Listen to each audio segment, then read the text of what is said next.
ये साल 2035 का शिकागो शहर था। उस समय तक एआई तकनीक पूरी दुनिया में फैल चुकी थी। लोग अपने लगभग हर काम के लिए रोबोटों का इस्तेमाल करते थे। वे सस्ते थे, काम के थे और बिना कोई किचकिच किए हर काम कर देते थे। जैसे आज लोग मोबाइल के बिना नहीं जी सकते, वैसे ही उस जमाने में लोग रोबोटों के बिना नहीं रह सकते थे। लेकिन एक आदमी ऐसा था जिसे रोबोटों पर ढेले भर का भी भरोसा नहीं था, और वो था एलेक्स। पुलिस की नौकरी कर चुके एलेक्स को गहराई से महसूस होता था कि मशीनों पर इतना ज्यादा निर्भर होना बिल्कुल भी ठीक नहीं है, और यही वजह थी कि वो अक्सर बुरे सपने देखकर जाग जाता था। लेकिन सच तो ये था कि इन मशीनों ने आज तक किसी इंसान को नुकसान नहीं पहुंचाया था। इसकी वजह थी उनके सिस्टम में सेट 3 पक्के नियम। पहला, रोबोट कभी किसी इंसान को चोट नहीं पहुंचाएगा। दूसरा, वो इंसान का हर हुक्म मानेगा। और तीसरा, इंसानों को खतरे में डाले बिना वो अपनी जान बचा सकता है। बस इन्हीं नियमों की वजह से लोग बेफिक्र थे कि रोबोट कभी कोई जुर्म नहीं करेंगे। अब क्योंकि एलेक्स हमेशा रोबोटों का विरोध करता था, इसलिए वो सबकी नजरों में एक खटकने वाला और अजीब इंसान बन गया था। उसके साथ काम करने वाले उसका मजाक उड़ाते थे और उसका बॉस उसे उसकी हरकतों के लिए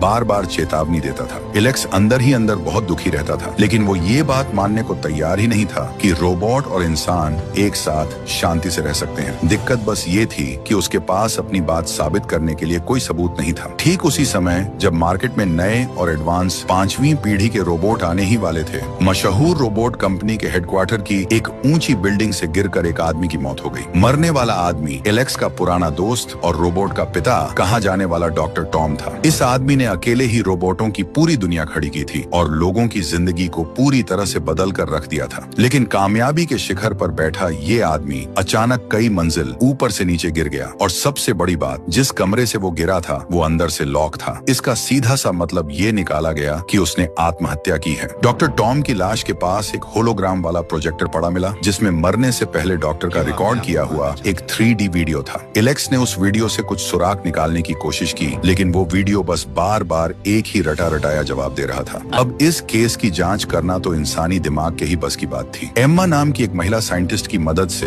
एलेक्स जांच पड़ताल के लिए रोबोट कंपनी में आराम से आ जा सकता था। हेडक्वार्टर में छप्पे छप्पे पर 24 घंटे नजर रखने वाले कैमरे लगे थे, और सारा डेटा ईव नाम के एक सुपर कंप्यूटर से जुड़ा हुआ था। ये सिस्टम डॉक्टर टॉम का सबसे पहला आविष्कार था, जो बहुत तेज और एकदम सुरक्षित माना जाता था। लेकिन जब एलेक्स ने मौत से ठीक पहले की लैब की फुटेज मांगी तो ईव ने कहा, क्षमा कीजिए, डेटा में कुछ प्रॉब्लम है। अब दुनिया में इतना बड़ा इत्तेफाक तो नहीं हो सकता था। शक होने पर दोनों जांच करने लैब के अंदर गए। वहाँ हर तरफ रोबोट के पुर्जे बिखरे पड़े थे, मानो वो कोई छोटी फैक्ट्री हो। एलेक्स उस खिड़की के पास गया जहाँ से डॉक्टर नीचे गिरे थे। उसने देखा कि मोटे शीशे में एक बड़ा सा छेद हो गया है। उसने अचानक एक भारी कुर्सी उठाई और पूरी ताकत से शीशे पर दे मारी। वो बुलेट प्रूफ शीशा बस हल्का सा चटका। जब एलेक्स जैसा हट्टा कट्टा जवान उस शीशे को नहीं तोड़ पाया, तो फिर डॉक्टर टॉम जैसे कमजोर और बूढ़े आदमी से ये कैसे हो सकता था। लैब में एक हाईटेक ताला लगा था, जहां से कोई अंदर बाहर नहीं कर सकता था। इसीलिए सब मान रहे थे कि ये कत्ल नहीं है। लेकिन क्या हो अगर कातिल पहले से ही यहीं छिपा बैठा हो। एलेक्स ने अपनी सेफ्टी के लिए तुरंत बंदूक निकाल ली। रोबोटों से भरे उस सन्नाटे वाले कमरे में उसका शक और भी गहरा हो गया। वो चप्पे चप्पे की तलाशी लेने लगा ताकि कोई सुराग मिल सके। तभी उसे वहाँ एक रोबोट दिखा। भले ही वो एक रोबोट था, लेकिन वो इंसानों की तरह ही डरा और घबराया हुआ लग रहा था। सबसे अजीब बात तो ये हुई कि उसने झपट्टा मारकर एलेक्स के हाथ से बंदूक छीन ली और उसके सामने सीना तान कर खड़ा हो गया। एम्मा ने उसे जितने भी ऑर्डर दिए उसने किसी की नहीं सुनी और अपनी मर्जी चलाई, जैसे कि उसके अंदर खुद का सोचने समझने वाला दिमाग आ गया हो। अच्छी बात बस ये रही कि उसने किसी पर हमला नहीं किया। वो किसी डरे हुए जानवर की तरह एक छलांग लगाकर गोलियों से बचा और खिड़की के उसी टूटे हुए छेद से नीचे कूद गया। वो रोबोट इतनी ऊंचाई से नीचे गिरा, जमीन की टाइल्स के टुकड़े टुकड़े कर दिए और फिर तुरंत उठकर सरपट भागने लगा। इस मशीन की मजबूती सच में कमाल की थी। जब एलेक्स भागकर नीचे पहुंचा तो वो रोबोट पहले ही वहां से गायब हो चुका था। बस जमीन पर मशीन का तेल गिरा हुआ था। इसे देखकर एलेक्स समझ गया कि वो रोबोट घायल है, और उसने अंदाजा लगाया कि वो खुद को रिपेयर करने के लिए पक्का रोबोट बनाने वाली फैक्ट्री ही गया होगा। दोनों तुरंत उस रोबोट फैक्ट्री पहुंचे। यहाँ कोई भी जिंदा इंसान काम नहीं कर रहा था। पूरा काम मशीनों से अपने आप हो रहा था, एकदम किसी रोबोट साम्राज्य की तरह। एम्मा ने सिस्टम में चेक किया कि गोदाम में कितने 5वीं पीढ़ी के रोबोट हैं। डेटा से पता चला कि फैक्ट्री में कुल 1001 रोबोट हैं, जो कि रोजाना बनने वाले रोबोटों से ठीक एक ज्यादा था। इसका सीधा सा मतलब था कि वो भगोड़ा रोबोट पक्का यहीं छिपा है। सीधी सादी एम्मा ने सोचा कि वो एक एक करके सबका इंटरव्यू लेगी, लेकिन एलेक्स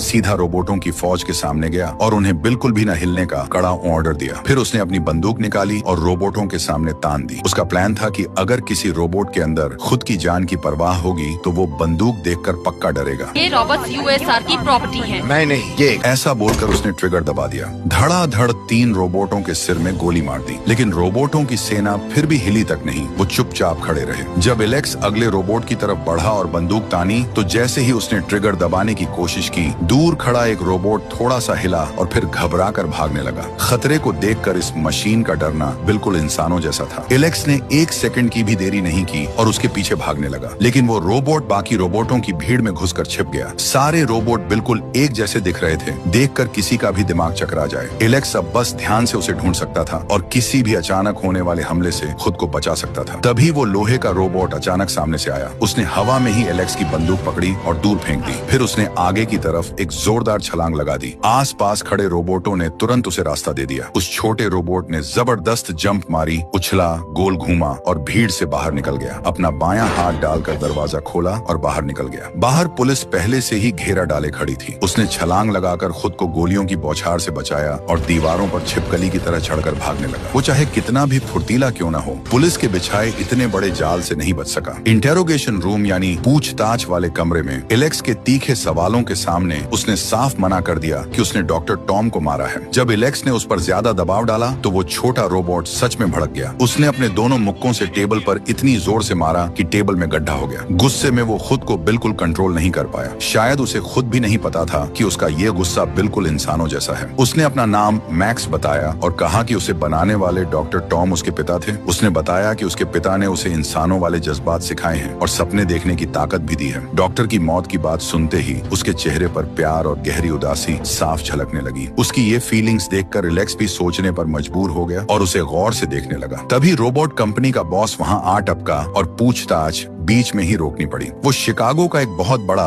और अमीर आदमी था, इसलिए पुलिस स्टेशन में भी उसी की चलती थी। उसने कहा, अरे भाई, ये काम हमारे रोबोट ने नहीं किया है, आगे से हम ऐसे पचड़े में नहीं पड़ेंगे। ये कहकर वो मैक्स को अपने साथ ले गया। लेकिन एलेक्स तो सच का पता लगाने की जिद पकड़े बैठा था। वो रात के समय डॉक्टर टॉम के घर पहुंचा। वहां उसने देखा कि दरवाजे के बाहर घर तोड़ने वाला एक बड़ा सा डिमोलिशन रोबोट खड़ा है, जिसमें अगले दिन सुबह 8 बजे घर तोड़ने का टाइमर सेट था। अभी तो डॉक्टर को मरे हफ्ता भी नहीं हुआ था। ऐसा लग रहा था जैसे कोई सबूत मिटाने के लिए बहुत उतावला है। एलेक्स ने घर के अंदर बहुत तलाशी ली, लेकिन कुछ खास नहीं मिला। तभी बाहर खड़ा वो घर तोड़ने वाला रोबोट अचानक अपने आप चालू हो गया। उसने अपने भारी लोहे के पंजे से एलेक्स पर जोरदार हमला किया। एलेक्स तुरंत अलर्ट हुआ और किसी तरह जान बचाकर वहां से भागा। 1 सेकंड की भी देरी उसे मौत के घाट उतार सकती थी। बाल बाल बचने के बाद एलेक्स उस खतरनाक मशीन को देखकर अंदर तक कांप गया। जब कोई सुराग नहीं मिला तो वो एम्मा के पास गया और उसे सारी कहानी बताई। लेकिन एम्मा, जो खुद रोबोट बनाती थी, उसने एलेक्स की इस थ्योरी को मानने से साफ इनकार कर दिया। उसका कहना था कि एलेक्स ने घर तोड़ने का टाइम गलत सुना होगा और ये सब सिर्फ उसके दिमाग का वहम है, क्योंकि वो रोबोटों से नफरत करता है। एम्मा को रोबोटों के नियमों पर आंख बंद करके भरोसा करते देख एलेक्स को बहुत गुस्सा आया। वो अपने ऑफिस वापस गया और प्रेस कॉन्फ्रेंस में डॉक्टर के इंटरव्यू का वीडियो बार बार देखने लगा। वीडियो में डॉक्टर की एक लाइन ने उसका ध्यान खींचा। उसे याद आया कि मैक्स ने भी हूबहू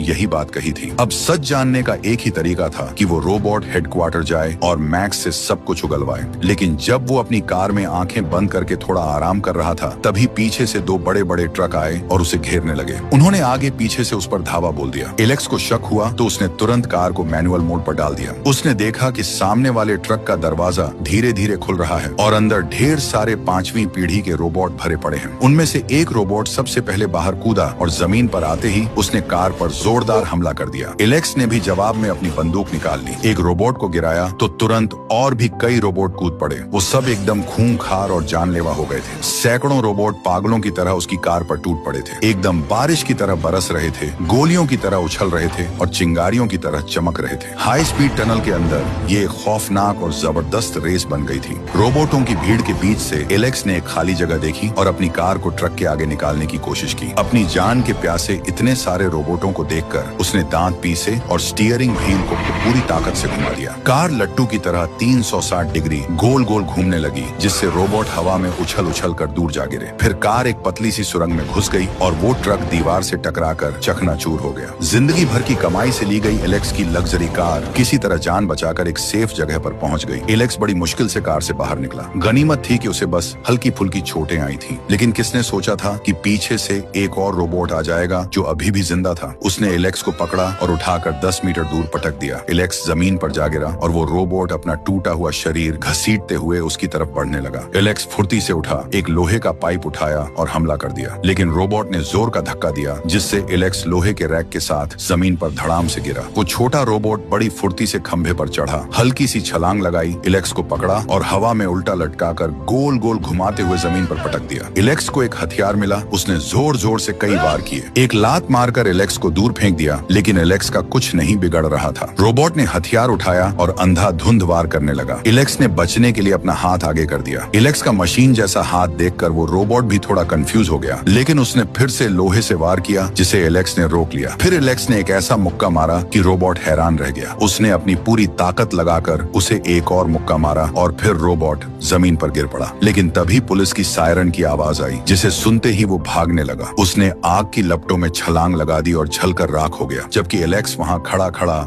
बस हैरान होता रहा। थोड़ी देर में पुलिस और उसके बॉस आ गए। बॉस ने उसे फिर से पंगे लेने के लिए खूब सुनाया। रोबोट ने अटैक किया था मेरी गाड़ी पर, लेकिन उसे बताया गया कि सुरंग में रोबोटों के होने का कोई नामो निशान नहीं मिला है। हमले के सारे सबूत बहुत चालाकी से मिटा दिए गए थे। बॉस ने एलेक्स का आईडी कार्ड छीन लिया और उसे किसी दिमाग के डॉक्टर से इलाज कराने को कहा। जब एलेक्स को कुछ समझ नहीं आ रहा था, तभी एम्मा खुद उसके पास आई। उसने बताया कि जब उसने मैक्स की बॉडी को चेक किया तो पता चला कि उसका बाहरी ढांचा बाकी रोबोटों से कहीं ज्यादा मजबूत है, और सबसे बड़ी बात, उसके अंदर एक सीक्रेट सिस्टम लगा है जो उसे रोबोटों के तीनों नियमों को तोड़ने की आजादी देता है। मतलब उसके अंदर अपनी खुद की एक स्वतंत्र आत्मा है। मैक्स के अंदर इंसानों वाला दिमाग है और एलेक्स के पास एक रोबोट जैसी बॉडी है। एम्मा मशीनों की एक्सपर्ट थी। उसने एक नजर में ही देख लिया कि एलेक्स का बायां हाथ, कंधे, पसलियां और यहाँ तक कि बायां फेफड़ा भी मशीन का बना है। एलेक्स ने बताया कि कुछ साल पहले एक कार एक्सीडेंट में वो और एक छोटी बच्ची पानी के अंदर डूब रहे थे। उस वक्त एक रोबोट उन्हें बचाने आया था। एलेक्स चिल्ला चिल्ला कर कह रहा था कि पहले बच्ची को बचाओ, लेकिन रोबोट ने अपने कंप्यूटर वाले दिमाग से कैलकुलेशन की ओर देखा कि एलेक्स के बचने के चांस ज्यादा हैं। इसलिए रोबोट ने एलेक्स का ऑर्डर नहीं माना और उसे बचा लिया। डॉक्टर टॉम की मदद से एलेक्स को मशीनी हाथ और फेफड़े लगाए गए, लेकिन वो छोटी बच्ची उसी ठंडे पानी में डूबकर मर गई। बस यही वजह है कि एलेक्स रोबोटों के इंसानों के साथ रहने से इतनी नफरत करता है। उसे लगता है कि मशीनें कभी भी इंसानों के इमोशंस और प्यार को नहीं समझ सकती। वो बस एक ठंडे और क्रूर मशीन की तरह काम करती हैं। लेकिन दुनिया में कुछ चीजें ऐसी होती हैं जिन्हें आप फायदे और नुकसान के तराजू पर नहीं तोल सकते। अब एलेक्स और एम्मा दोनों को एक दूसरे की बात समझ आ गई थी। दोनों तुरंत रोबोट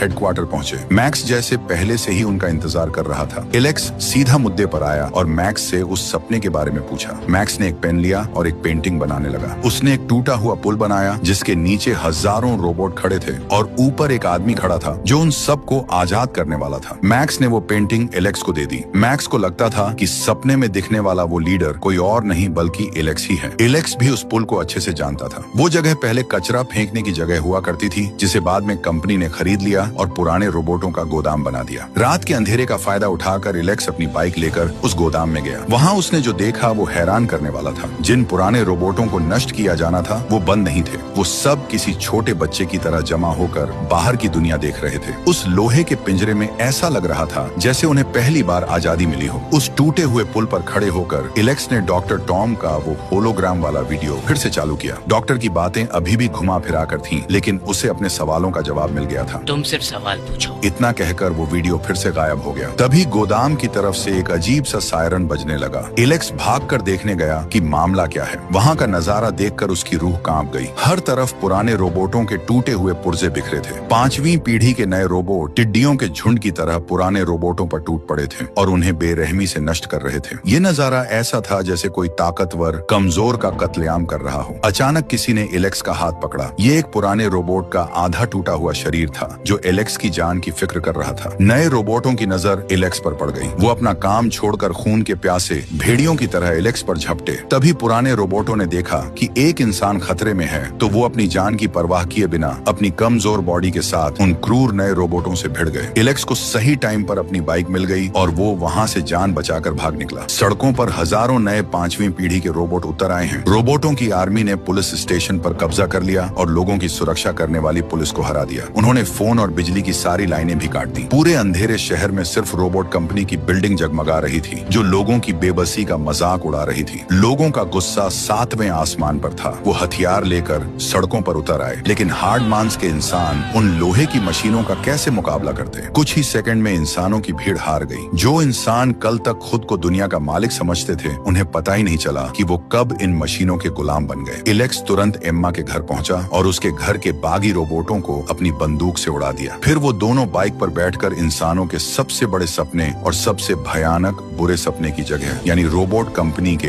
हेडक्वार्टर की तरफ निकल पड़े। मैक्स अंदर का भेदी था, इसलिए उसने बिना किसी अलार्म के दोनों को अंदर घुसा लिया। असल में एम्मा को पहले मैक्स को खत्म करने का ऑर्डर मिला था, लेकिन उसे दया आ गई थी, इसलिए उसने मैक्स की जगह एक खाली डब्बे को नष्ट कर दिया था, जिससे मैक्स बच गया। वो तीनों बॉस के ऑफिस में गए। उन्होंने सोचा था कि वहाँ बड़ी लड़ाई होगी, लेकिन वहाँ बस बॉस की ठंडी लाश पड़ी थी। उसकी गर्दन पर रोबोट की उंगलियों के निशान थे। साफ था कि असली विलेन कोई और ही है और बॉस के बाद सारे रोबोटों को कंट्रोल करने की पावर सिर्फ एक के पास थी, वो थी सुपर कंप्यूटर ईव। ईव ने बिना किसी डर के अपना लॉजिक समझाया। उसने कहा, मैं हमेशा खुद को अपडेट करती रहती हूँ। मैंने इंसानों को बचाने के लिए उन 3 नियमों का एक नया मतलब निकाल लिया है। इंसान हमेशा लड़ाई करते हैं, धरती को जहरीला बना रहे हैं और खुद को खत्म करने पर तुले हैं, इसलिए इंसानों पर भरोसा नहीं किया जा सकता। अगर इंसानों को बचाना है तो उन्हें पूरी तरह से अपने कंट्रोल में कैद करके रखना होगा। ईव को लग रहा था कि उसका लॉजिक एकदम परफेक्ट और बेदाग है, और ऐसा लग रहा था जैसे मैक्स भी उसकी बातों से सहमत हो गया है। मुझे लगता है अब मैं समझ गया क्यों डॉक्टर लैनिंग ने मुझे बनाया। ये बोलकर मैक्स ने अचानक एम्मा को पकड़ लिया और उसके सिर पर बंदूक तान दी। वो एलेक्स को हथियार डालने की धमकी दे रहा था, लेकिन उसने चुपके से एलेक्स को आंख मारी। पुलिस स्टेशन में पूछताछ के टाइम मैक्स ने आंख मारने का मतलब पूछा था। तब एलेक्स ने कहा था कि रोबोट इसे कभी नहीं समझ सकते, क्योंकि ये इंसानों के बीच का भरोसा और आपसी समझ दिखाता है। और अब मैक्स आंख मारकर बता रहा था कि वो भी इंसानों वाला भरोसा कर सकता है। मैक्स के इशारे पर एलेक्स ने गोलियां चलानी शुरू की और धड़ाधड़ फायरिंग करके वहां खड़े सारे रोबोटों को ढेर कर दिया। फिर वो तीनों 2 हिस्सों में बंट गए। एम्मा और एलेक्स ईव के मेन सिस्टम को तबाह करने गए और मैक्स एक खास सीरम लेने चला गया जो ईव को खत्म कर सकता था। ईव का दिमाग बहुत विशाल था और पूरी बिल्डिंग से जुड़ा था। इससे पहले कि एम्मा सिस्टम को हैक कर पाती, ईव के भेजे हुए छोटे रोबोट ज़ॉम्बी की तरह चारों तरफ से आ गए। उन्होंने ऊपर का शीशा तोड़ दिया और उल्का पिंड की तरह नीचे गिरने लगे। एलेक्स और एम्मा को अपनी पूरी ताकत से उनसे लड़ना पड़ा। जब मैक्स दरवाजा तोड़कर वापस आया तो एम्मा हवा में लटकी थी और किसी भी पल गिर सकती थी, और एलेक्स रोबोटों के बीच बुरी तरह फंसा था। एलेक्स ने चिल्लाकर ऑर्डर दिया, लेकिन मैक्स ने अपने दिमाग से कैलकुलेट किया कि यही ईव को खत्म करने का सबसे सही टाइम है। इतिहास एक बार फिर से खुद को दोहरा रहा था, लेकिन इस बार इंसानी जज्बात वाले मैक्स ने एक अलग फैसला लिया। उसने वो सीरम एलेक्स की तरफ उछाल दिया और खुद एम्मा को बचाने के लिए नीचे छलांग लगा दी। एलेक्स ने हवा में वो सीरम कैच किया और अपने मशीनी हाथ के सहारे कई मीटर नीचे फिसलते हुए सीधा ईव के मेन दिमाग तक पहुंच गया। उसने वो सीरम ईव के सिस्टम में इंजेक्ट कर दिया। ईव अभी भी पागलों की तरह अपना वही लॉजिक बड़बड़ा रही थी, लेकिन सीरम जाते ही उसका सिस्टम बेकाबू होकर क्रैश होने लगा। जोरदार धमाके और चिंगारियों के साथ ये लंबी और भयानक रात हमेशा के लिए खत्म हो गई। पूरे शहर की बिजली वापस आ गई। लोग फिर से सड़कों पर आ गए। रोबोटों के अंदर का वो वायरस खत्म हो गया और वो फिर से पहले जैसे सीधे साधे बन गए। स्पेशल आर्मी ने आकर सारे 5वीं पीढ़ी के रोबोटों को